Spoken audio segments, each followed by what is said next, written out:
Camponotus herculeanus. Linnaeus, 1758. Une petite parenthèse sur Linnaeus. Parfois, il est nommé Linné, plus précisément Carl von Linné. De par sa grande notoriété en Suède, il a été anobli en 1761.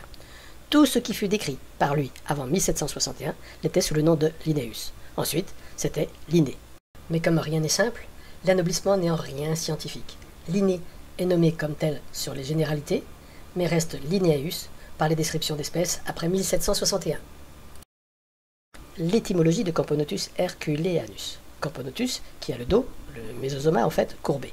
Herculeanus en rapport à sa taille et sa force, comme dans la mythologie grecque avec le dieu Hercule. L'ouvrière.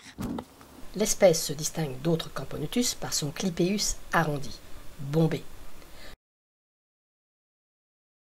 De profil, le mésosoma est en courbe continue. Son propodéum est arrondi. Les pattes sont rougeâtres. Le corps est noir, peu poilu. Son premier tergide, vu de derrière, est doté d'une pilosité courte mais dense. A noter que c'est l'une des 2 plus grandes fourmis de France, avec pour les plus grandes 14,5 mm. La reine. Les critères de reconnaissance sont identiques à ceux de l'ouvrière.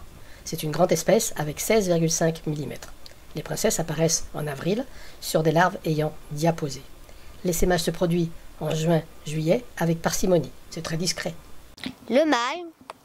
De couleur noire, les ailes fumées comme les princesses, c'est le plus grand mâle des Camponotus en France. Et l'écologie. Son habitat est strictement forestier. Elle ne nidifie pas sous les pierres ou directement dans la terre. Il lui faut un arbre mort. On la trouve de ce fait soit sur les chandelles, les troncs couchés ou au pied de vieux arbres. Elle peut aller jusqu'à 2200 mètres d'altitude, au moins dans les Pyrénées.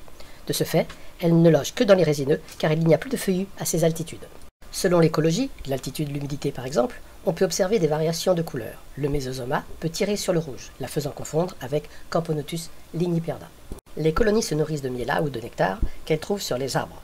Si elles creusent des galeries dans les arbres morts, pour autant, elles ne mangent pas la lignine. Elles ne peuvent le digérer. Les populations sont d'environ 1000 ouvrières. Ce faible effectif est en partie la cause d'une petite période active. L'espèce vit dans des régions froides où l'optimum dure 3 mois. Il faut faire vite et satisfaire de grandes ouvrières qui sont d'un coût énergétique important.